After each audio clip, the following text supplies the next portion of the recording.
বিসমিল্লাহির রহমানির রহিম। পরম করুণাময় অসীম দয়ালু আল্লাহর নামে শুরু করছি। সর্বপ্রথম মহান আল্লাহর দরবারে শুকরিয়া আদায় করিতেছি যে মহান আল্লাহ আমাদের আশরাফুল মখলুকাত মানুষ বানিয়ে এই দুনিয়ায় পাঠিয়েছেন। প্রিয় দেশবাসী, মহান আল্লাহ পাক কিয়ামতের দিন বিচার শেষে মানুষ আর পাথর দিয়ে জাহান্নাম ভরে দিবেন। আর জাহান্নামের আগুন দুনিয়ার আগুন থেকে 70 গুণ বেশি পাওয়ারফুল হবে।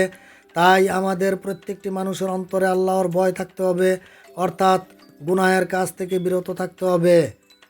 তাই এখনও সময় আছে।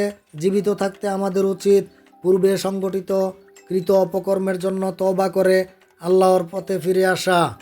আমি আমার ইউটিউব চ্যানেল দেশ গড়ার লক্ষ্যে এবং আমার ফেসবুক পেজে অর্ধশতের বেশি ভিডিও বানিয়ে লন্ডন থেকে বাংলাদেশের উন্নয়নের জন্য এবং বাংলাদেশের মানুষ কিভাবে দুনিয়া এবং আখেরাতে নাজাত পেতে পারেন সেই ব্যাপারে বিস্তারিত কথা বলেছি আমার জ্ঞান অনুসারে। আমি প্রতিটি ভিডিওতে ভুল ভ্রান্তির জন্য ক্ষমা চেয়ে নেই, কারণ আমিও একজন মানুষ, আর মানুষ মাত্রই ভুল করে, তাই আমিও ভুলের ঊর্ধ্বে নই। সর্বপ্রথম আল্লাহর কাছে ক্ষমা চেয়ে নিচ্ছি, তারপর কেউ যদি বান্দার হক নষ্ট করে তাহলে বান্দার কাছে ক্ষমা চাইতে হয়। তাই আমি অর্ধশতের বেশি ভিডিও বানিয়ে কথা বলেছি দেশ এবং দেশের মানুষের জন্য। যেহেতু মানুষের সাথে সম্পর্কিত কথাবার্তা, তাই যদি কোনো কথায় কারো মনের কষ্ট দিয়ে থাকি তাহলে আল্লাহর জন্য আমাকে ক্ষমা করে দিবেন। তাই প্রতি ভিডিওতে আমি ক্ষমা চেয়ে নেই। দেশের সেবা করব নেকির আশায়, তাই কারো মনে কষ্ট দেওয়া যাবে না। দেশের সেবা করা বা দেশের জনগণের সেবা করা একটি পবিত্র কাজ। এই কাজ যারা করেন তাদের অন্তর হতে হবে মহৎ এবং উদার। এই কাজ করতে গিয়ে কারো প্রতি কোনো রকম অন্যায় বা জুলুম করা যাবে না।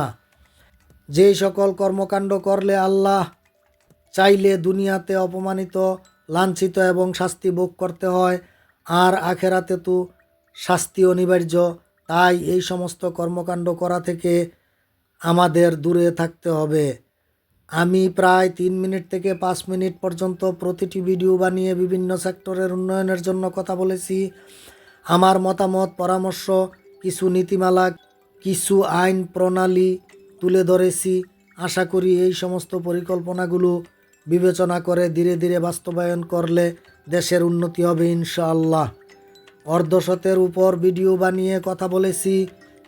দয়া করে আমার সমস্ত ভিডিওগুলোকে খাঁচায় বন্দি না রেখে লাইক, শেয়ার, কমেন্ট, ফলো এবং সাবস্ক্রাইব করে সারা বাংলাদেশের মিডিয়ায় ছড়িয়ে দেন, যাতে আমার কথাগুলো প্রতিটি জনগণের কান পর্যন্ত পৌঁছে যায়।